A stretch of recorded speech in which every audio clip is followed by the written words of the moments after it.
Hi and welcome back to my channel. My name's Melanie and I make videos about living in Copenhagen, and I also talk about sustainability. In today's video, I thought I would explore a little bit about why I talk about sustainability and to kind of reassure you that I'm not just jumping on some kind of modern bandwagon. So I thought I would talk you through, well, I'm 45, so I was going to talk you through the last kind of 4 decades of my life and where I've really embraced either environmentalism or sustainability to basically show you that it is something that I really do believe in. So I thought I'd start first with the first decade of my life when I was under 10. I have always been somebody who has looked at issues that are around me. And when I was probably around my son's age, so about 10, I got an old typewriter of my dad's. He worked renovating offices in London and often would bring home things that were being thrown out. And one of them was an old typewriter. And I used to kneel down on my playroom floor and I would bang away on my typewriter and I would write stories and I would write all kinds of things. But one of the things I wrote was a newsletter, and I have it unbelievably right here in an envelope, and it was called Wildlife Danger, and I was the editor, the illustrator, because I couldn't obviously spell illustrator, and writer, and I wrote 3 issues, I think. No, I wrote 2 issues, and then I had a 3rd in the pipeline. And I was talking about wildlife conservation in these newsletters. Now you can see, hopefully you can see, this was typed on a really, really old typewriter. And I was talking about pandas becoming extinct, rubbish dumping in national parks in the UK, particularly in the New Forest. I also talked about the impact that I believe the Channel Tunnel was going to have in the area that I was growing up, which was Kent. And some of these things have actually come to pass. You know, they are issues that have become quite important. And I even made illustrations to go with them as well. And I kept this, and I suppose this was my first foray into environmentalism. As a 10-year-old, I was writing these newsletters. Then when I went into the next decade, like my teenage decade, I became much more concerned with, I guess, human rights in those days. So it wasn't so much about environmentalism, but I was very much interested in people and how people were being impacted. I remember during the first Iraq War, and I was still in school uniform, so I must have been in the 4th or 5th form at school, wearing a badge that said Free Q8 on it. And I got so much trouble from teachers because it was against uniform policy to be wearing political badges and political pins on your clothes. And I used to take it off and I used to put it in my pocket, and then when I didn't think teachers were going to see me, I put it back on, and I used to walk around wearing this. And whilst my best friend was becoming involved in much more sort of animal rights, you know, we had a talk about vivisection, and on the back of that she became a vegetarian when vegetarianism was not popular, was not a thing at all. That was when we were around 14, but that was where I was sort of coming from in those days. In regard to sort of fast fashion, it wasn't really a thing then in the late 80s, possibly early 90s. You know, we would go to Topshop, we would try clothes on, we would save up our money and maybe buy one thing a month, you know, from Topshop to wear. So, you know, like my teenage years were much more about looking at human rights, looking at wars and different things that were happening there. I used to write to the local paper all the time and regularly got published as well. But normally they were things about, you know, politics or human rights. And I was very interested in politics. I studied politics at A-level and at the beginning of my degree as well. And my friend and I, when we were in 6th form, we work shadowed our local MP. So I learned a lot about how politics worked then. Then I entered university and my 20s, and I would call that sort of somewhat of a lost decade in regards to, you know, being ethical in any way. And I'm ashamed to say that during my 20s I did heavily embrace fast fashion.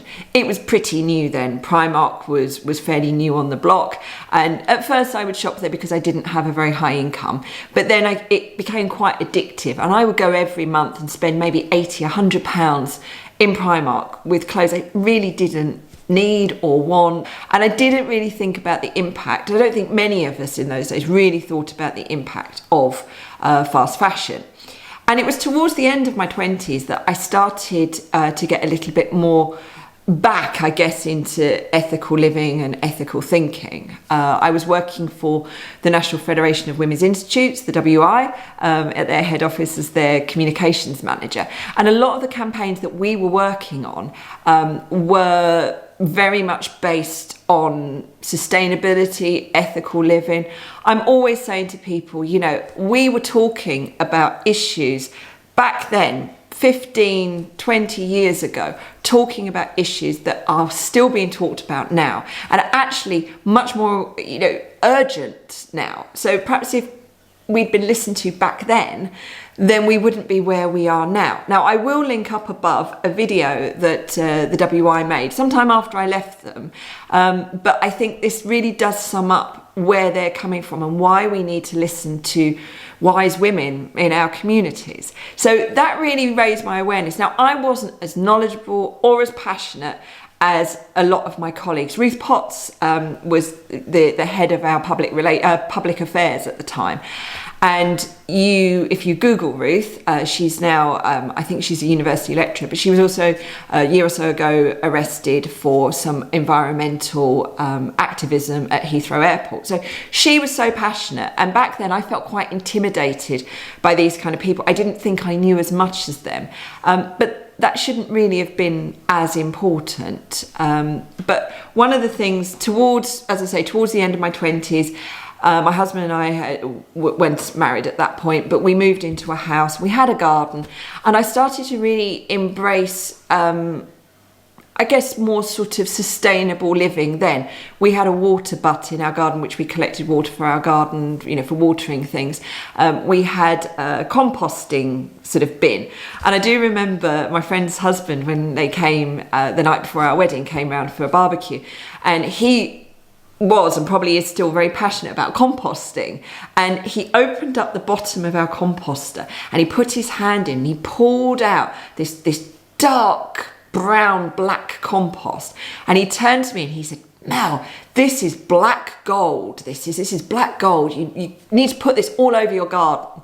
And I started collecting a lot of books to read about this. I mean, this one is kind of like the Bible of self-sufficiency. I had a larger copy of this, but we were given this one as a wedding gift from some colleagues when we got married. And another colleague also dedicated 2 trees to us for our wedding. So, you know, my kind of ethical, sustainable personality was very well known amongst people that I knew. You know, I had all these books that, you know, I really read these and took a lot of information from them for the life that we were living. And when we got married, we decided, probably led a little bit by me, that we were going to have a bit more of an ethical wedding. You know, the consumption that's associated with weddings is enormous. Now, we got married a long time ago. In my early 30s we got married, and we made a lot of efforts around our wedding to make it more ethical and more sustainable, although we weren't really defining it in those terms. So we got married at a local National Trust house. That for us was supporting that place, you know, making sure that they could maintain a historical place. The food that we had there was locally sourced. Our wines came from a local vineyard. There were lots of things. We made our own little favours on the table as well. They were sustainable, little pot plants or sweets. The plants and flowers that we had pot plants so that they could continue their life afterwards. And we didn't overconsume at our wedding. So we really, really wanted to do that. Now, I know it's very fashionable in certain circles now, which is great to have a more sustainable wedding. But, you know, we did that back then, and that was something that was important to us. And again, at the time, the friend that I'm talking about with the black gold bought me these 2 badges, which I think you can see there. That one says, Love Compo, and this one says an eco warrior, or warrior actually, like a play on the word eco-warrior. And he got these, I think it was at an event at his son's school, and he picked those up for me and gave them to me. And it was, you know, again, it wasn't that I was going around lecturing people constantly about my beliefs, but people knew that that's where I was coming from. Then we moved to Copenhagen back in 2008. And when I got here, there were lots of changes we made to our lifestyle, which we've continued. You know, we don't own a car. We use public transport virtually all of the time. And if we don't, nowadays you can use these sort of loan cars that you get a subscription for. So we very much embraced that. You know, there was recycling just in our apartment building of the like that I hadn't seen when we lived in the UK. I will link up above to a video I made about recycling in Denmark and Copenhagen, so you can understand a little bit more about how it works here. But there was that, and I felt that the kind of the green credentials almost of Copenhagen were me, and I had come to a place where I could actually lead the kind of lifestyle that when we lived in the UK felt quite impossible. But where I can, I am doing what, you know, I'm looking at the choices and I'm making a choice where it is possible within our lifestyle to do. So, you know, we don't have a car. We recycle everything. We try and reduce our food waste. I hang the washing out on the line when I can. You can see out behind me today, it's a nice sunny day, so I will be breezy, although a bit chilly, so I will be hanging my washing out there. So there are choices that we make. There are umpteen ones, I'm not going to list them all here, but we do still fly. We do still go places on an aeroplane, but not that frequently, and we think carefully about it. So sustainability isn't something that I'm suddenly talking about, but I will say it is something that I am making a lot more conscious choices about now. We see the headlines, we see what's going on in the world, and I think that I can't really control what governments are doing, what corporations are doing, but I can control what we're doing here and the choices that we're making in our house and in our lifestyles. Cloth masks at the moment, you know, I'm really passionate about these single-use masks that people are wearing. Now, I know why people wear them, I know what choices people are making, but I think sometimes people aren't making choices, they're just unthinkingly doing what they see everybody else doing. And that's what I would encourage people, you people watching this, you know, my viewers and anyone that comes across this channel, is actually think about your actions and think about what you're doing. And if it's something that you think, I can't do it this way, a different way because of this or whatever, that's great, because you've thought about what your choice is rather than being unthinking with it and actually doing something that's active. Now, where I can, I will share things and borrow things. Can't always do that. You know, I'm a great user of the libraries here rather than buying more and more books that, you know, I'm only going to read once. I'm going to continue on this channel to talk about sustainability in relation to life in Denmark. So I'm not going to go completely off a tangent and talk about something completely different, but I am going to talk about, you know, litter picking. I am going to talk about zero waste shops. I am going to talk about anything that I see going on here that is really pushing that sustainability agenda forward. And Copenhagen and Denmark as a country is a really huge leader in thinking about the environment and thinking about sustainability and being, you know, zero carbon and lots of different things. So we really lead in the way here. And I feel very privileged that this is a country that I live in and I have the ability to be able to make easy choices that other people might not be able to make such an easy choice. So, as I say, make no excuse for talking about sustainability, and I just wanted to share with you why I do talk about it and why it's something for the last 40 odd years has been something that's been important to me and will continue to be important to me going forward. I would love to hear from you, what you think about this and what you're doing in your life, and if there are little changes that you can do.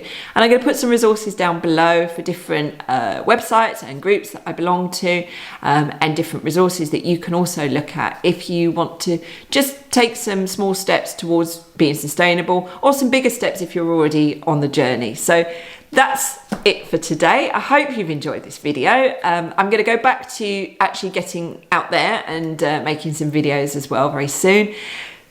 But if you enjoyed the video, give me a thumbs up, click the bell button if you don't want to miss any more in the future. And if you're not already a subscriber, I would love to have you as a subscriber to my channel so you don't miss any future videos. And until next time, bye for now.